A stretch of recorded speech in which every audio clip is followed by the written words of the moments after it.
Hi, everybody. Welcome to the first ever episode of Coffee and Crime Time, a podcast where I make one of my best friends listen to me talk about my favorite passion, true crime. For today's episode, I dragged in my very best friend, Alex. Hi, everyone. So, for our first episode, we're going to be talking about a case that was very close to where we live. We're talking, of course, about the case of Molly Bish, a girl who disappeared in 2000. So without further ado, let's get into it.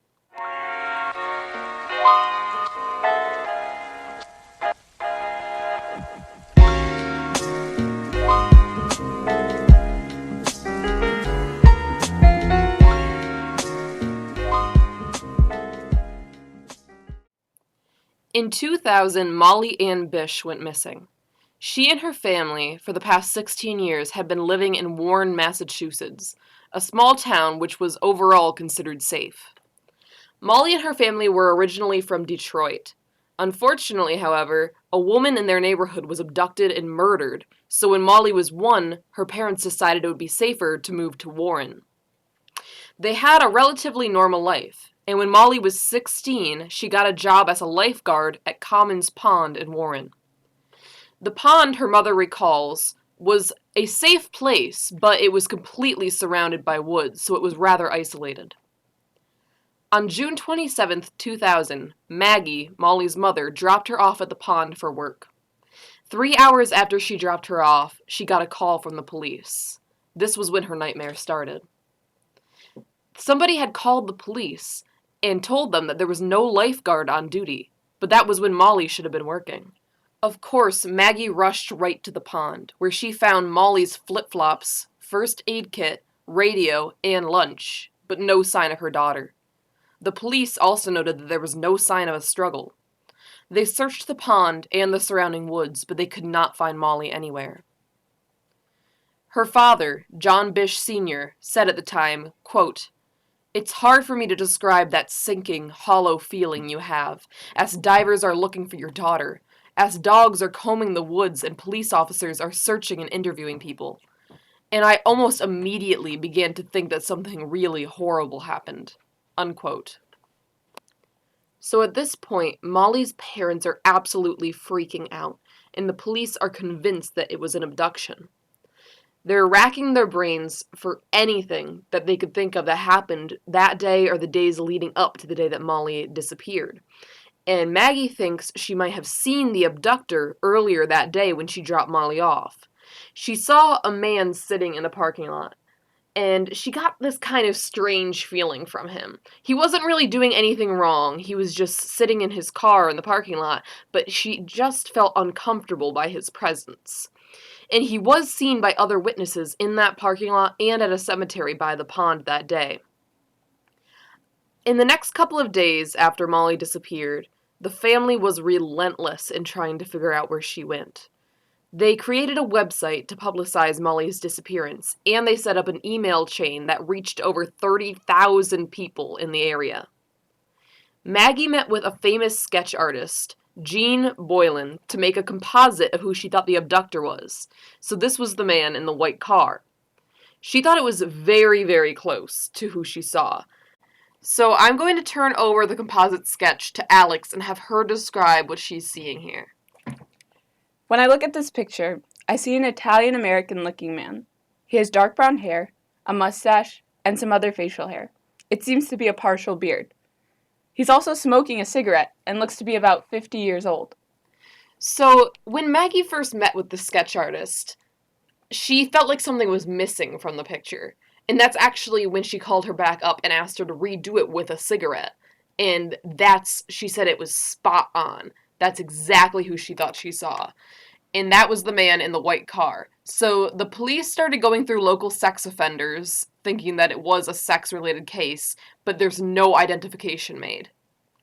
So I just want to tell you guys a little story as to why I feel so close to this case. Not only was it physically close to me, like it was about 30 minutes from where I grew up this happened, but also around 2001 to 2002, my mom was shopping in a Walmart doing her grocery shopping. I was probably 1 or 2 around this time, and my brother was probably around 5 or 6. And my brother was running around Walmart, and my mom kept telling him, stay near me, stay near me. And this is how close my family was to the Bish family, that Molly Bish's mother, Maggie, was actually shopping at that exact same Walmart. And when she heard my mother, she held my brother still, and she said, please stay by your mother. And of course, my mom recognized her from the news, and my mom just started breaking down in Walmart, and she was just crying. And I still remember, up until a couple of years ago, seeing a gigantic billboard of Molly with the words, have you seen me, next to it, every single time that I would drive towards that Walmart. So, back to Molly's story. In June 2003, they find Molly's body. They find her on Whiskey Hill, which is about 5 miles away from the pond where she disappeared. She was naked and her bathing suit was found nearby. They could not determine a cause of death, but they did determine that the manner of death was a homicide. Other than that, they don't have very much to go off of. In 2007, they name a man, Robert Burno, a suspect. He was a sex offender who had tried to abduct and assault a jogger in Brimfield, Massachusetts in 2007. Brimfield is only a few miles away from Warren, where Molly disappeared. He does match the suspect's description that Maggie had made, but he is not arrested for the crime. In 2009, Rodney Stranger is named a possible suspect.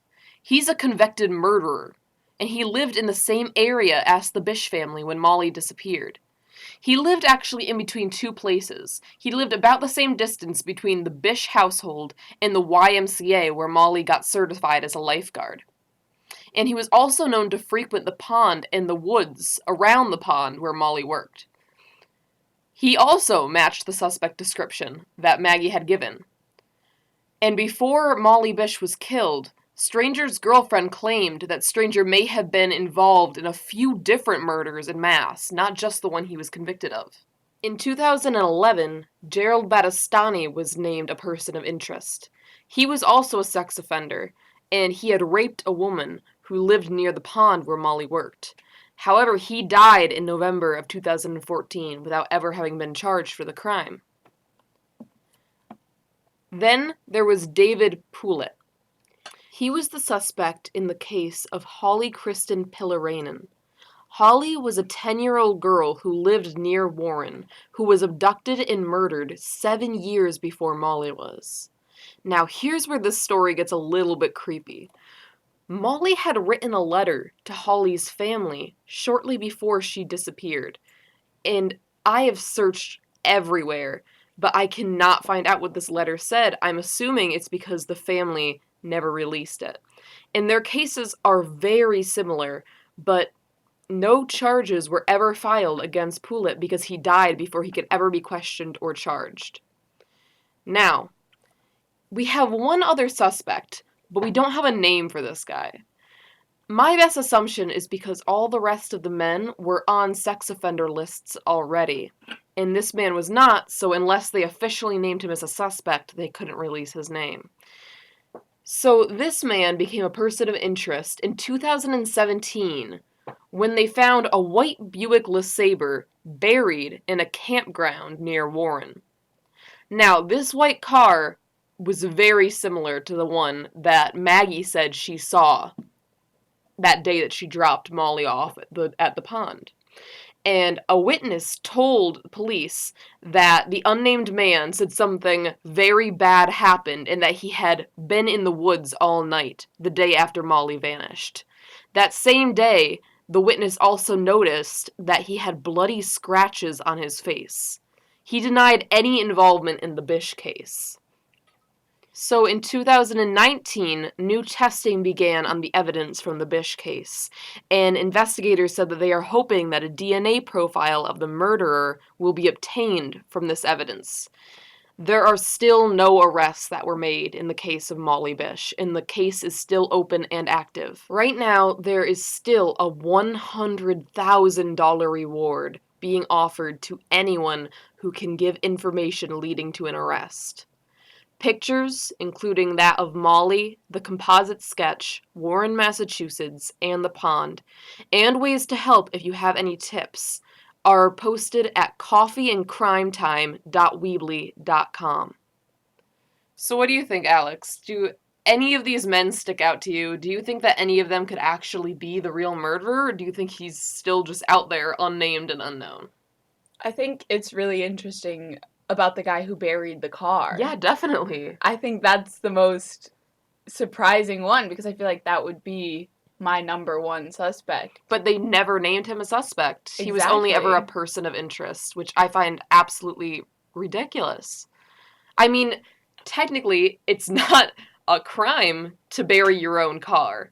But that combined with the fact that he had bloody scratches on his face, and the woman who was talking to him told police that he said something bad happened and that he was out in the woods all night, the same night that Molly was abducted, That's just too suspicious. that's too suspicious. And it's interesting that they don't name him because what if he's someone that we know? Honestly, that's one of the most horrifying parts of cold cases is that not only is it unsettling for the family that you can't have any closure, but it's also unsettling for anybody who visits that area or who lives in that area because that could honestly be anybody that they know. If they're not named and if they're not arrested, you don't know who you're walking around next to. Exactly. I could be going to the grocery store with this guy and I wouldn't even know. You wouldn't know.